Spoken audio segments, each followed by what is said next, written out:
Para mim é uma alegria muito grande estar aqui de volta no Centro Espírita Jerônimo Mendonça, que é uma casa espírita que faz parte um pouco da minha história também. Apesar de eu nunca ter frequentado aqui, eu tive a oportunidade muito feliz de vir aqui, retornar aqui muitas vezes, já há mais de 20 anos. Olha só, tem mais de 20 anos que eu frequento essa casa, que é muito importante, muito especial assim para mim, porque a atmosfera dela me lembra sempre a figura do Cezinha. Comentava agora há pouco com o Nivaldo que o Cezinha eu conheci quando eu ainda era um adolescente e nós chegamos a trocar cartas, cartas mesmo, escritas. Na ocasião eu era estudante de Esperanto, eu estudava Esperanto, ele também, e a gente se exercitava trocando cartas. Outro dia eu me deparei remexendo papéis antigos, eu vi essas cartas que estavam lá guardadas, né? Então isso é uma lembrança muito afetuosa assim, para mim, que está muito ligada também a essa casa espírita.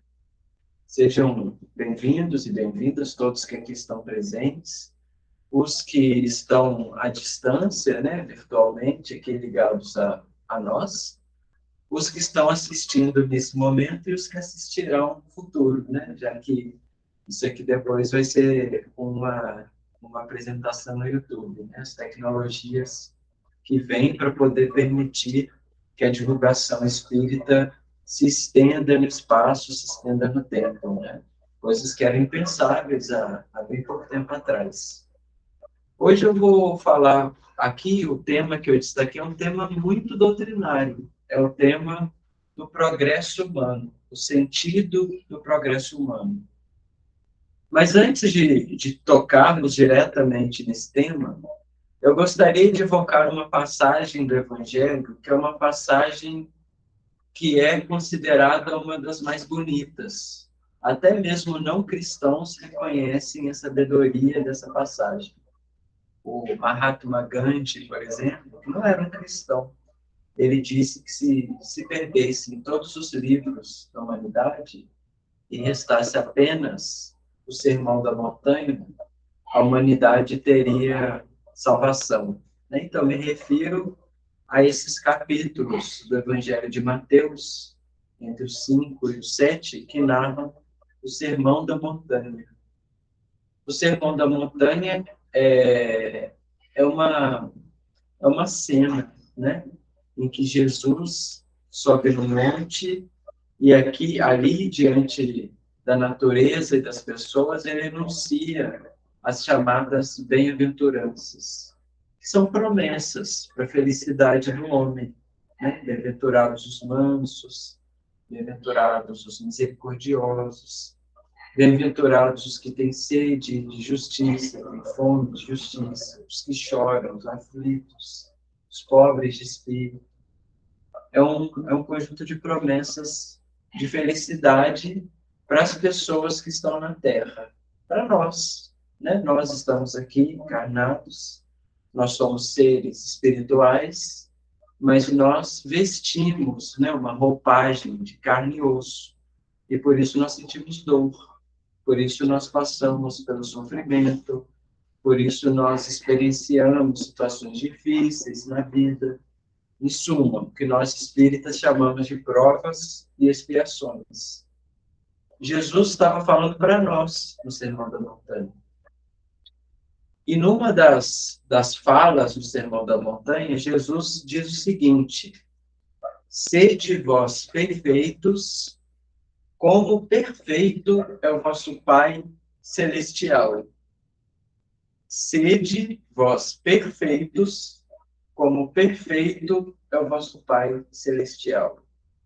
Essa frase, ela motiva uma longa reflexão de Allan Kardec na codificação do Espiritismo. E é uma frase muito rica, porque ela apresenta muitos pressupostos, muitas premissas, tem muitas ideias que estão ali nessa frase subentendidas. Vamos começar parte a parte.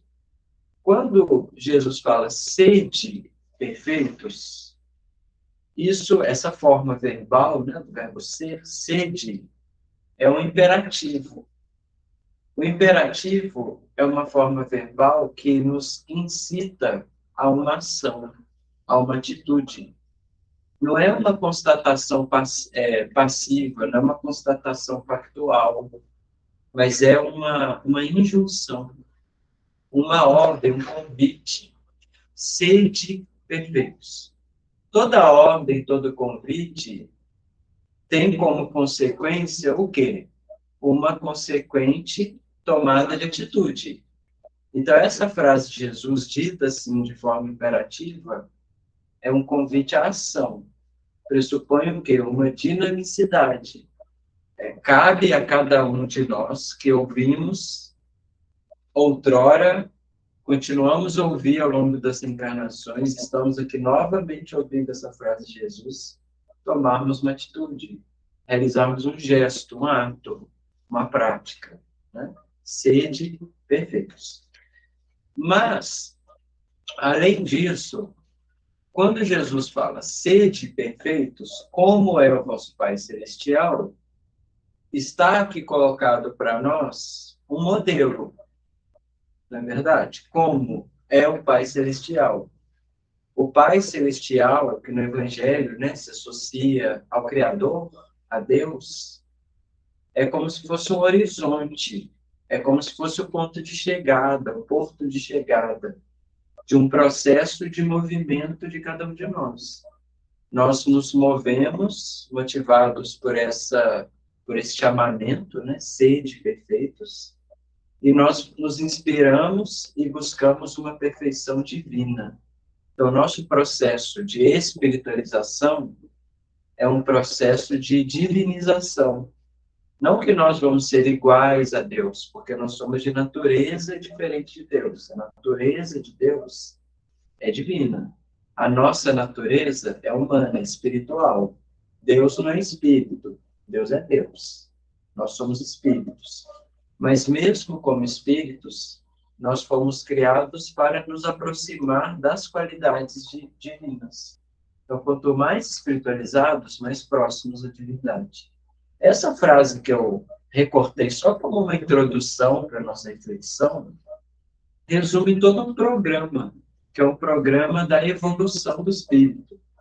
Nós partimos de uma situação de imperfeição, imperfeição significa incompletude, e chegaremos um dia a um patamar tal em que nós seremos até confundidos com o próprio Deus. É o patamar de Jesus, por exemplo. Né? Não é à toa que as religiões consideraram muitas vezes Jesus como Deus. Tamanho era o grau de evolução de Jesus. As qualidades do Espírito de Jesus, Jesus Espírito, eram tão excelsas, tão superiores, que era comum as pessoas acharem que Jesus era o próprio Deus. Não é assim? Então, nós vamos chegar nesse estágio. Isso é um programa que diz respeito ao nosso estatuto espiritual. Isso é um princípio da doutrina espírita. É chamado princípio da lei de progresso. Não é isso? Todo mundo aqui deve ter ouvido falar, a lei de progresso. Muito bem, mas vocês talvez venham, eu enunciei, né, essa introdução, mas agora eu vou fazer um papel meio contraditório. Vocês talvez poderão, assim, contraargumentar e falar assim, Fábio, eu entendo esse programa estabelecido por Jesus, de que nós chegaremos à perfeição e que nós estamos caminhando, né, como diz Emmanuel, caminho da luz. Mas quando eu olho para a humanidade, quando eu olho para o meu meio, para o meu entorno, eu vejo tanta degeneração, eu vejo tanto sofrimento, eu vejo tanta violência, eu vejo tanto abuso, eu vejo tantas dificuldades que às vezes me parece que a humanidade não está melhorando. Se eu ligo a televisão, eu vejo os crimes hediondos, se eu vejo as reações violentas das pessoas que não sabem mais interagir, não sabem mais conversar, não sabem mais viver na contradição, na diferença, as pessoas que se matam, dá a entender que a gente não está evoluindo. Dá a entender que a humanidade está ficando pior. Se a gente perguntar para as pessoas ali fora do centro espírita, a humanidade está melhorando ou está piorando?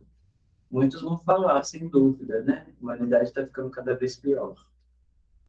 É aquele famoso mito de Sísifo. Você ouviu falar, o mito de Sísifo? Conta a história de um herói que foi punido pelos deuses, e a punição dele era levar uma pedra até o alto da montanha. Quando ele chegava lá no alto da montanha, a pedra rolava a montanha abaixo, ele tinha que descer e subir de novo a pedra. E a maldição dele era continuar eternamente subindo a montanha com a pedra nas costas, chegando em cima, a pedra rola abaixo. Aí ele vem embaixo, sobe de novo. Alguns poderão dizer que a nossa experiência na Terra é como Sísifo, né? A gente acha que está melhorando, depois volta ao ponto inicial.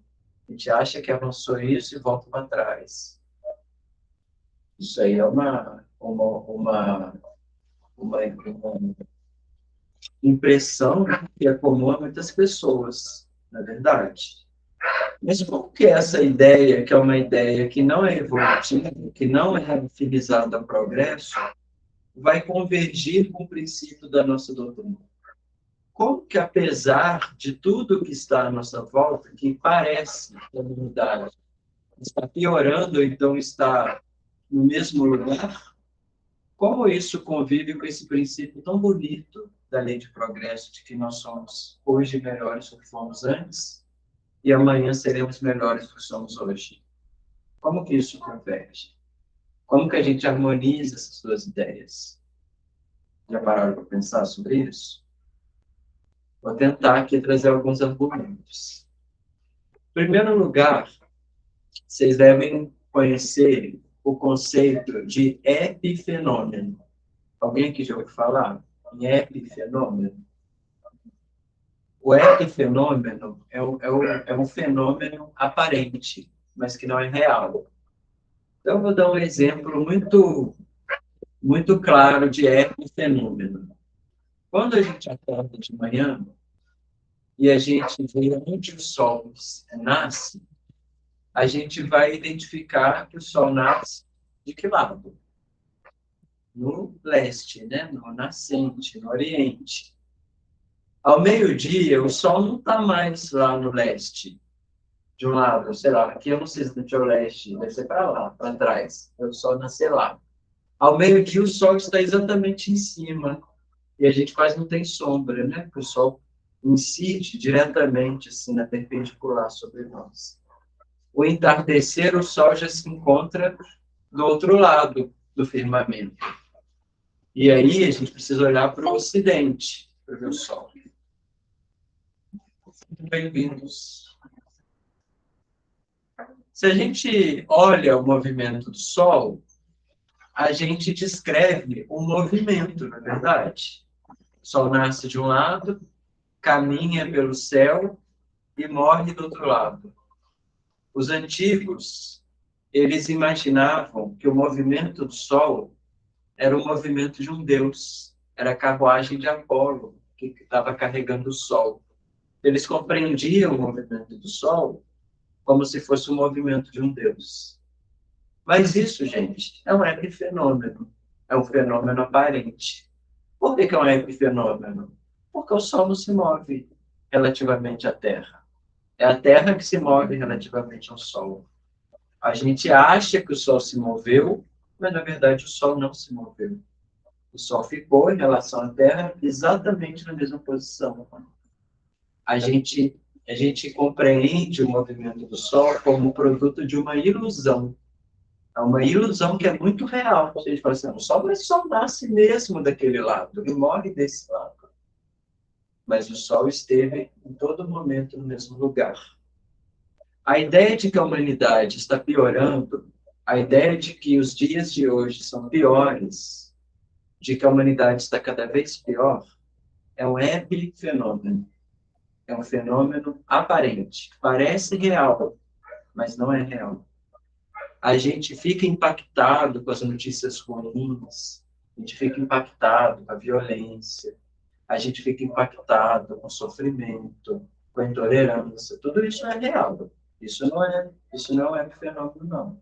Ainda há violência, ainda há sofrimento, ainda há muita intolerância. Isso é real. Mas isso não é pior do que antes. A gente não andou para trás enquanto humanidade. A gente não piorou. Vou trazer aqui 2 outros argumentos em favor dessa ideia, para convencer vocês. Não sei se vocês precisam ser convencidos, mas vamos lá.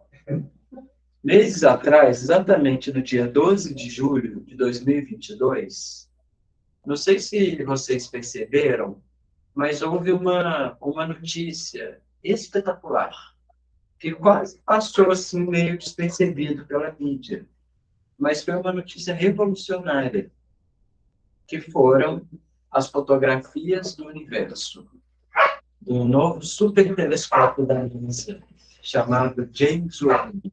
Vocês viram essa notícia? Alguém que viu? Um super, então veja. Pouca gente viu, mas isso passou. 12 de setembro de 2022. Vocês podem procurar depois no Google. 12 de julho de 2022. Qual o 7 de setembro? 12 de julho de 2022. O supertelescópio da NASA, chamado James Webb, que substituiu o Hubble, que ficou em órbita durante mais de 30 anos.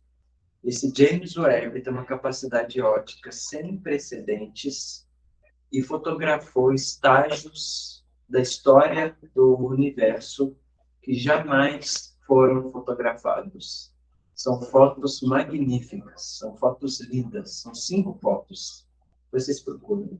São 5 fotos de estágios do universo em tempos muito, muito recuados, porque são imagens de referentes que estão a muitos milhões de anos-luz de nós. Então, são imagens de uma época do universo bem próxima, relativamente, do que seria o ponto zero do universo, segundo a física, que seria o Big Bang. Então, são fotos do universo de uma época muito anterior à existência da própria Terra, para vocês terem ideia. Essas fotos, gente, são impressionantes, são lindas. Quando a gente olha a foto do universo em tempos tão recuados, a gente acaba, é inevitável que a gente faça aquela pergunta, né? A gente está cada vez mais perto do momento da criação, de ver a ação de Deus criando o universo. Né? A gente se coloca essa questão de mim, criador do universo. Mas eu não quero explorar esse fato histórico, que são as fotos do James Webb, por essa dimensão, porque eu acho que seria uma dimensão interessante para refletir sobre Deus, sobre a criação. Mas eu quero explorar isso por um outro lado.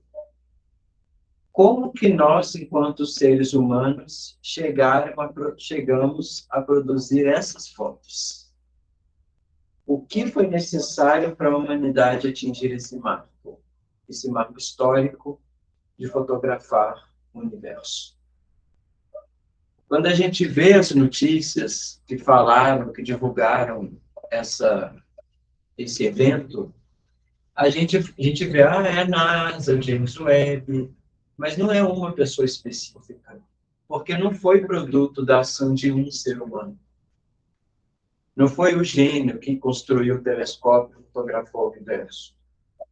A ciência que está por trás da astronomia, por exemplo, é produto da solidariedade, não de dezenas ou centenas, mas de milhares de mentes que trabalham solidariamente, muitas vezes anônimas, para produzir um avanço na fronteira do conhecimento humano. Isso que passou despercebido para muita gente é um avanço na fronteira do conhecimento humano.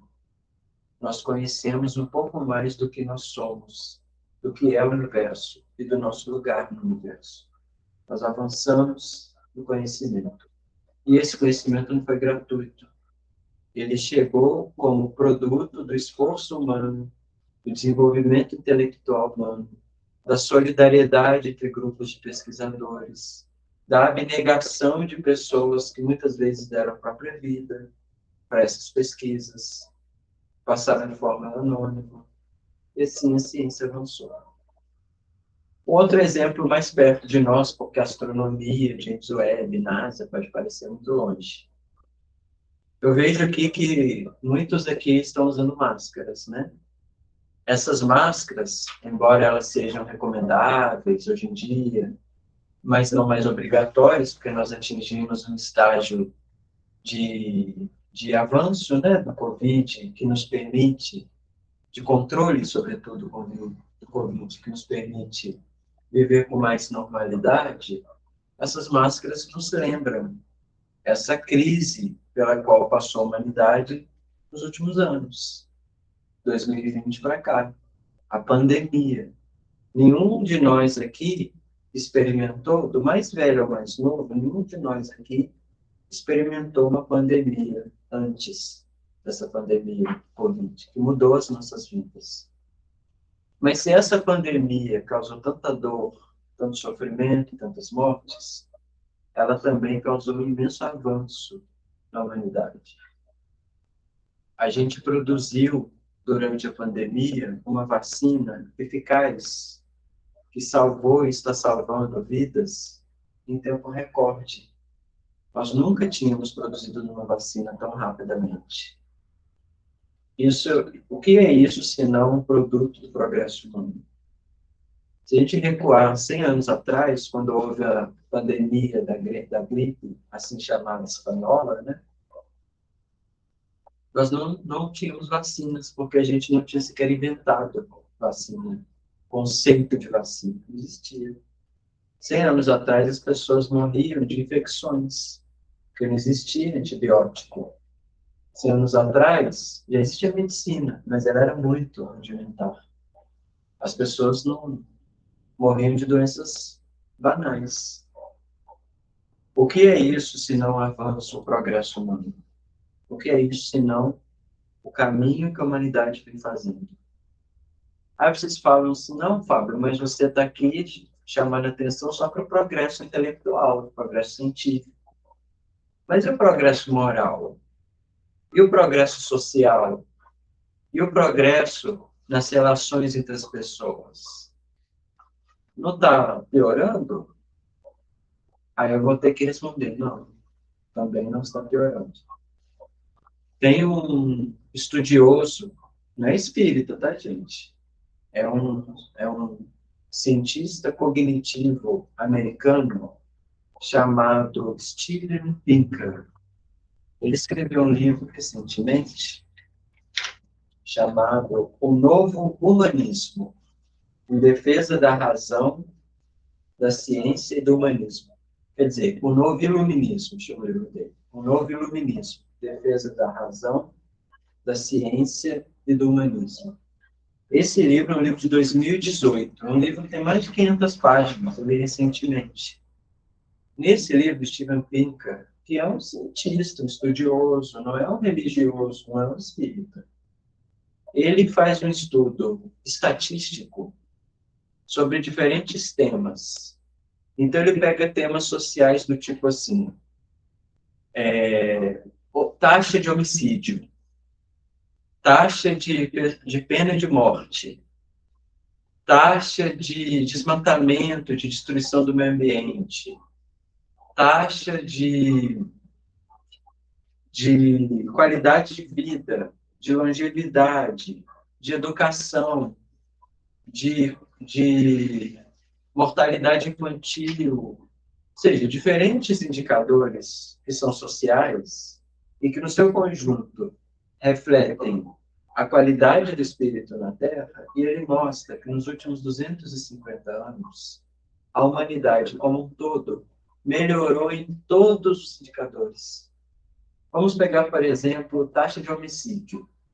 É verdade que há muitos homicídios, que muitas pessoas ainda matam uns aos outros, né? Jesus, o homicídio já era um problema para os antigos, né? Tanto é assim, não matareis, um dos mandamentos, né? Da velha lei de Moisés. Jesus também fala isso, né?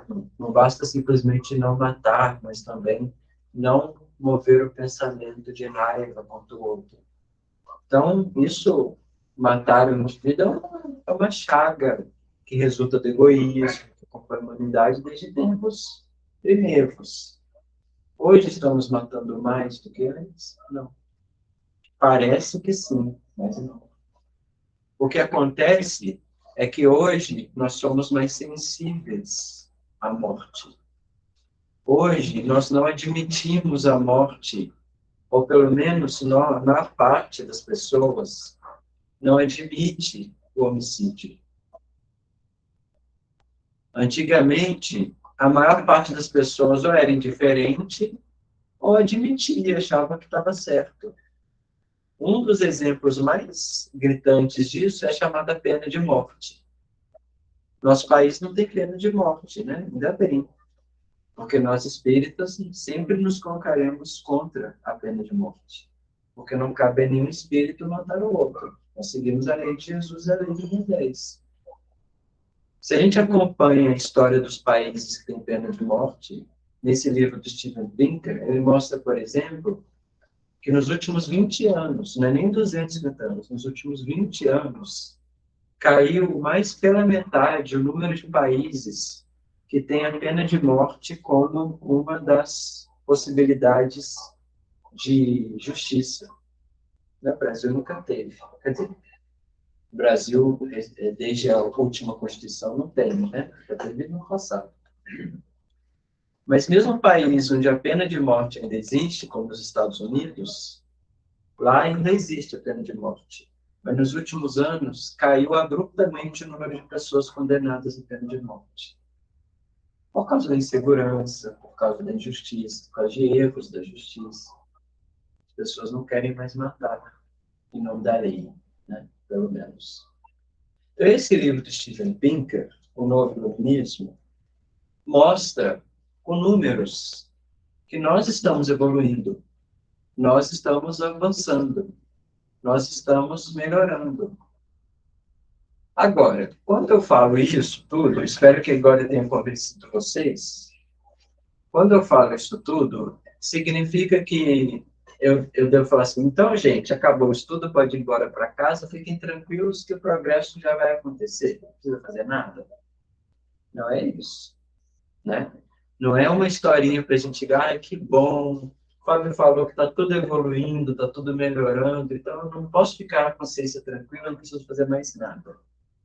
Aí eu volto ao convite de Jesus, sede perfeito. Lembra que eu falei que o sede significa convite à ação? Então, embora a lei de progresso ocorra, e a gente pode olhar para trás e ver que hoje é melhor do que antes, e é mesmo, como não é melhor do que antes? Uma humanidade, vou dar um outro exemplo, em que a gente luta por igualdade, né? A gente luta por igualdade no atual estágio evolutivo, pelo menos da nossa sociedade, a brasileira, ocidental, em que as mulheres têm direitos, ainda não iguais aos dos homens, porque ainda há muito, né, patriarcalismo, machismo e tal, mas em que a gente tem pelo menos conquistas de alguns direitos, é um mundo melhor do que um mundo em que não existia. Vocês terem uma ideia, esse ano é ano de eleição, né? Não vou falar de política, não. Mas o voto feminino no Brasil é bem recente. Na França, por exemplo, que é o país que fundou a República, né? As mulheres só puderam votar em 1945. Assim, como o mundo em que as mulheres podem participar das decisões não é um mundo melhor em que as mulheres não podem participar. Isso é só um exemplo. Poderia dar outros exemplos também sociais. Então, é claro que nós estamos evoluindo. Agora, essa evolução é suficiente? Essa evolução, esse progresso é o bastante? Claro que não, gente. Quando a gente vê o tanto de violência, o tanto de injustiça, o tanto de sofrimento, tanto de intolerância, isso tudo nos chama a atenção que ainda muito precisa ser feito, que nós ainda somos muito imperfeitos, e nós precisamos melhorar muito ainda, né? E a gente precisa se engajar no movimento do progresso. E do que depende o progresso? Né? Do que depende o progresso? O progresso humano depende essencialmente de quê? De nós. Quem falou aí? Tudo bem, irmãos. Depende de nós. Usando outros termos, depende daquilo que Kardec chama vontade. Depende da vontade humana. Olha que interessante. Depende da vontade humana. Ou seja, toda mudança que nós queremos para nós, para o mundo, depende, em primeiro lugar, da nossa vontade de mudar a nós e o mundo. Nós temos que ter vontade. Então, uma questão no Livro dos Espíritos, eu vou tratar aqui de algumas questões nessa parte do nosso estudo, para a gente situar bem o tema dentro da doutrina espírita. Mas tem uma questão que é a 709, não, 709, eu esqueci o número da questão, 909, talvez, deixa eu ver, sim, ainda bem, né? Os espíritos me avisaram que a questão 909 é uma questão interessante. Olha como é que é a pergunta. Poderia sempre o homem, pelos seus esforços, vencer as suas más inclinações? O que significa? Poderia sempre o homem vencer as suas imperfeições, mediante os seus esforços? Eu creio que todo mundo aqui já tem estudado essa questão no Livro dos Espíritos. E a resposta, gente, ela é muito significativa. Porque a resposta é simplesmente sim. A resposta é um grande sonoro sim.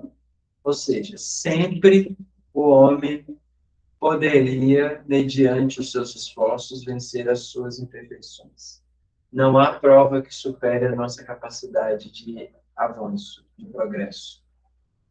E aí o complemento da resposta é como se fosse assim um puxado de orelha, frequentemente fazendo esforços muito insignificantes. Ou seja, os espíritos ainda dizem que não é um grande esforço que a gente tem que fazer, mas é um esforço pequeno, esforços insignificantes. Aí ele complementa, o que lhe falta é a vontade. Então, assim, na verdade, se a gente não tem vontade, a gente não realiza esforço. Se a gente não realiza esforço, a gente não muda, a gente não evolui. A gente não vence as nossas inclinações, a gente não contribui para a marcha do progresso. A gente precisa, em primeiro lugar, de quê? De vontade. Como se fosse, é como se fosse assim, um exercício físico, tá? Assim, se me permitirem, assim, só um pequeno dado biográfico, assim. Durante um tempo eu comecei a correr. Eu comecei a correr, até hoje eu corro. Mas teve uma época que eu cismei que eu ia correr uma maratona. Olha só que louco. E correr uma maratona, 42 quilômetros, não é simples, né? Não é fácil. Mas para correr uma maratona, não estou falando só por mim, mas tantas pessoas que correm, né? Depende da vontade de correr uma maratona. Se até eu, que sou uma pessoa que sempre fui avesso a esportes, tirava a pior nota na escola de educação física. Sempre fui aquele nerd que nunca quis fazer exercício físico. Corria maratona porque eu tive a vontade de correr maratona. Mas na hora de acordar, domingo, 5:30 da manhã, para treinar a corrida, eu saía lá do São Pedro, eu pegava a BR e vou quase até a Zona Norte correndo para treinar, você tinha que ter o quê? Vontade, né? Tinha muita vontade. Porque sem vontade você não vai acordar cedo.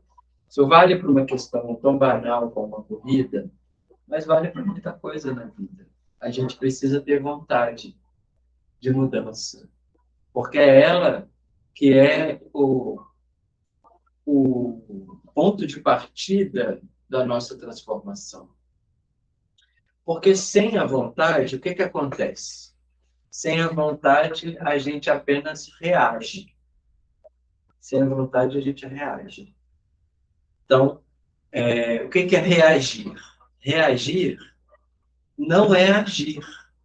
Reagir não é agir, é reagir.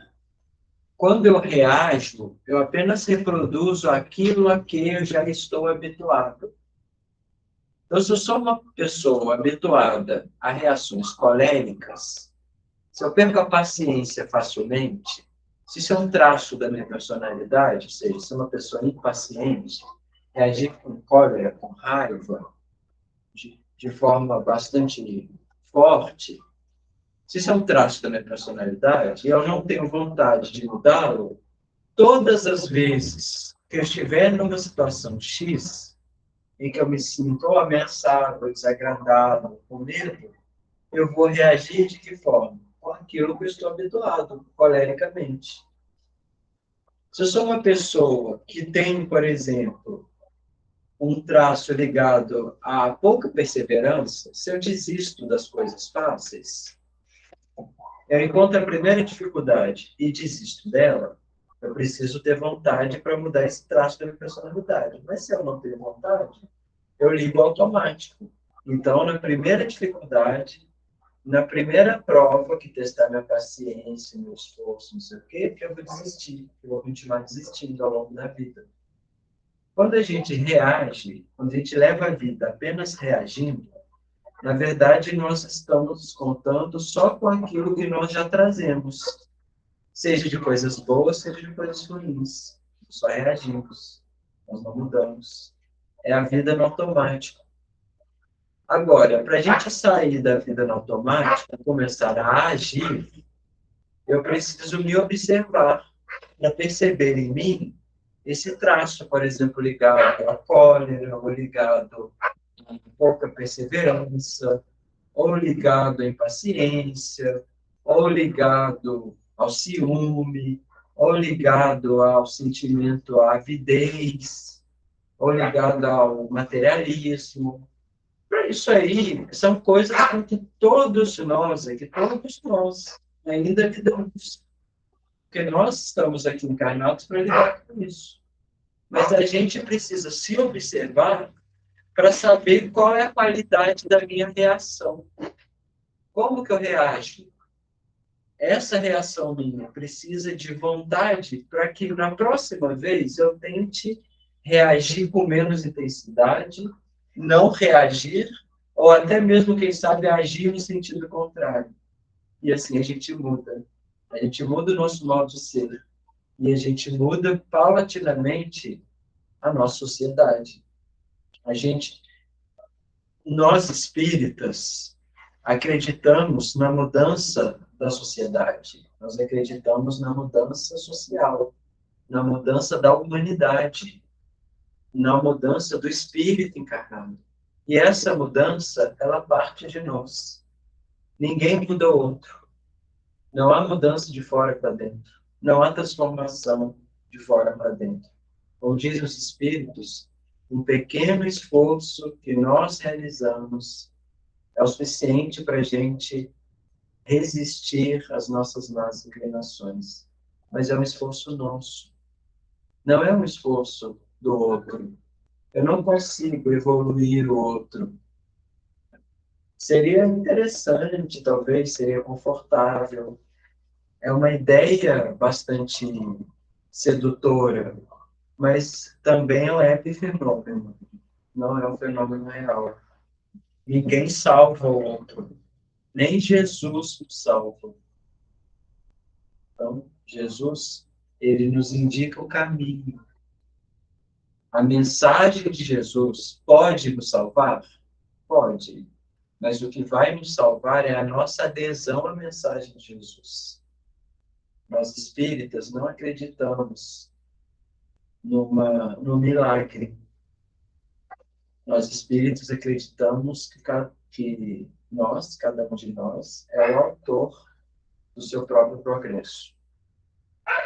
Então, lá na questão 781, que trata justamente do progresso, depois eu convido vocês a lerem essa obra, não sei se vocês conhecem, é um best-seller, se chama O Livro dos Espíritos.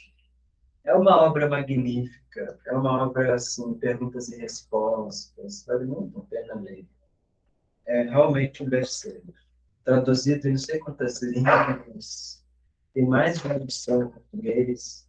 Lá na 1781,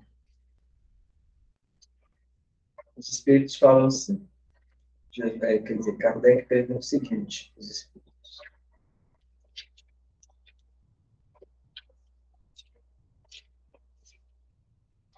tem o homem o poder de paralisar a marcha do progresso?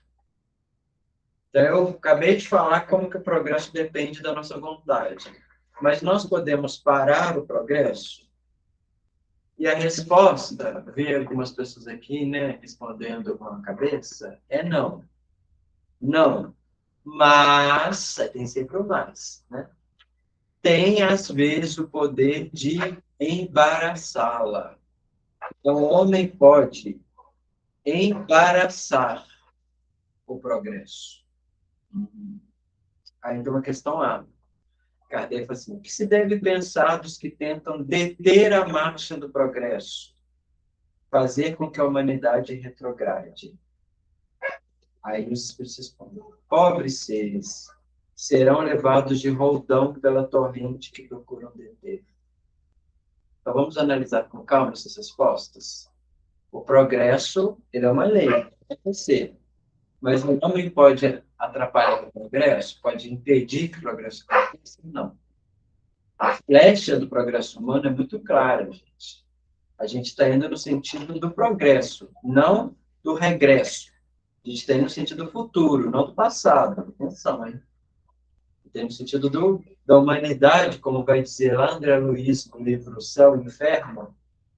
Tem um capítulo, se não me engano, é o quinto, que fala sobre o cérebro humano. Vocês chegaram a ler esse livro? Esse capítulo, gente, não me ocorre agora comentar. Não vou saber exatamente, mas fala como o cérebro humano é dividido em três partes. Uma parte lá atrás, que é mais ligada à animalidade, aos sentimentos mais básicos, mais animais, que a gente ainda traz. Nós ainda trazemos a herança do animal bruto, selvagem, que tem vontade de esganar um ao outro, tem vontade de resolver os seus problemas no sangue. Tem isso, está lá. Parte inferior do cérebro. Tem a parte central, onde estão as conquistas já adquiridas. Então, a gente tem vontade de esganar outro, mas a gente pensa, não, não é uma boa ideia. É melhor a gente se refrear, não quero ser preso, não quero, né, não quero ter que depois resgatar numa próxima vida. Aí a gente não faz o mal. Tem um ímpeto, um impulso animal, mas a gente já tem uma parte aí moral que a gente já desenvolveu. Mas tem a parte frontal, que a gente ainda não conquistou, mas que está apontando para nossa perfeição, né? Que aponta para a nossa solidariedade, aponta para o amor absoluto, aponta para o estágio ainda da angelitude que a gente ainda não alcançou. Então, o ser humano é assim, a gente está aí, né? Então, a gente tem a parte frontal, a parte mais básica e tem a parte central.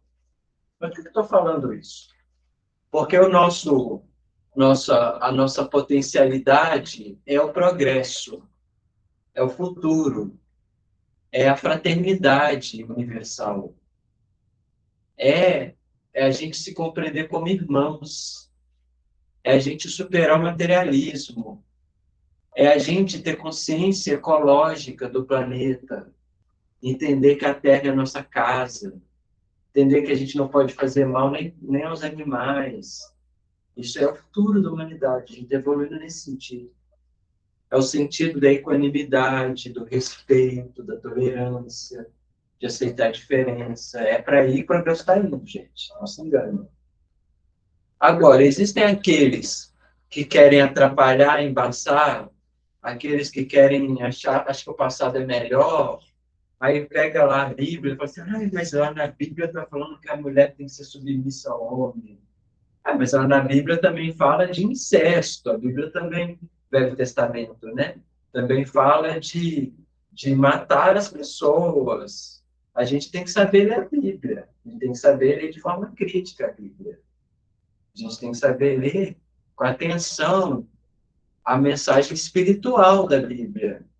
Não é esses detalhes literais que a gente deve interpretar, porque o Velho Testamento contém muita coisa que não é espiritual, é simplesmente história, é simplesmente costumes. E são costumes de uma época em que nós éramos menos evoluídos. A gente não pode pegar os costumes do passado e achar que eles são melhores que o presente. Porque o presente é melhor que o passado, e o futuro é melhor que o presente. Eis a lei do progresso. Ponto. Então, os costumes do passado não podem ser melhores do que os costumes do presente. Vamos pegar, por exemplo, o conceito de família. Se a gente observa o conceito de família, está evoluindo de uma maneira espetacular. Antigamente, só era considerado família legítima a família monogâmica, heterossexual que possui filhos biológicos. Nem mesmo adotivos eram respeitados. Hoje em dia, cada vez mais a gente compreende e tolera outras formas de família, não é só monogâmica, biparental, mas também tem família monoparental, tem mãe solo, tem pai solo, tem duas mães, tem dois pais, tem família sem filho, tem família de animal, filho que é um pet, que é animal. Ou seja, a gente está evoluindo nessa direção. Isso é a flecha do progresso, não tem como voltar atrás. Ponto. Mas a gente pode querer embaraçar o progresso, achar que o passado é melhor, os costumes do passado são melhores. O que é costumes do passado?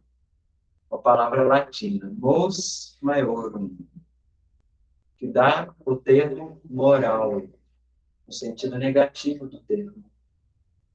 Isso não está de acordo com a lei de progresso, que é o moralismo, né? Achar que o passado é melhor que o presente e vai ser melhor que o futuro. Porque nós somos seres em evolução, nós somos seres dinâmicos, nós evoluímos. Hoje nós alargamos a nossa consciência, a nossa capacidade de pensar. A gente não tem como mais pensar como pensavam de forma estreita os homens do passado. Jesus, a propósito, né, do conceito de família que eu evoquei agora há pouco, en passant, quando Jesus estava lá na sinagoga, né, com 12 anos de idade, Maria o procurava, chegaram a Jesus e falavam: Jesus, sua mãe está te procurando. Jesus responde: quem é minha mãe? Quem são meus irmãos? O Evangelho de Jesus já tem abertura suficiente para a gente compreender o sentido da evolução humana. Então, não dá para a gente querer atrasar o progresso. Vocês compreendem? Retardar o progresso. Porque, infelizmente, a flecha do progresso é inevitável. Retardar o progresso só traz sofrimento para aqueles que querem retardar o progresso. Teria outras coisas a tratar também, mas o tempo está acabando. Então, para encerrar, eu gostaria só de terminar falando do que a gente, com uma mensagem sobre como que nós, espíritas, podemos nos colocar diante, né, das encruzilhadas da vida como seres conscientes do nosso papel no progresso da humanidade, né? Nós podemos fazer. Então, gostaria de destacar três pequenos pontos. Primeiro, gente, a nossa transformação, a transformação que começa conosco, ela não precisa realizar através de grandes obras. A gente não precisa imaginar que a gente vai fazer uma ação missionária como o Divaldo Franco faz na Bahia, como Chico Xavier fez no Campo Encarnado, como tantos espíritos missionários fizeram ações que impactaram muitas e muitas pessoas. A gente não precisa imaginar que a gente precisa fazer grandes ações, mas são pequenas ações, né? No nosso contexto em que a gente se encontra, no nosso contexto familiar, no nosso contexto de trabalho, no nosso contexto social. Ou seja, são os pequenos esforços que a gente vai fazendo, a diferença que a gente vai fazendo.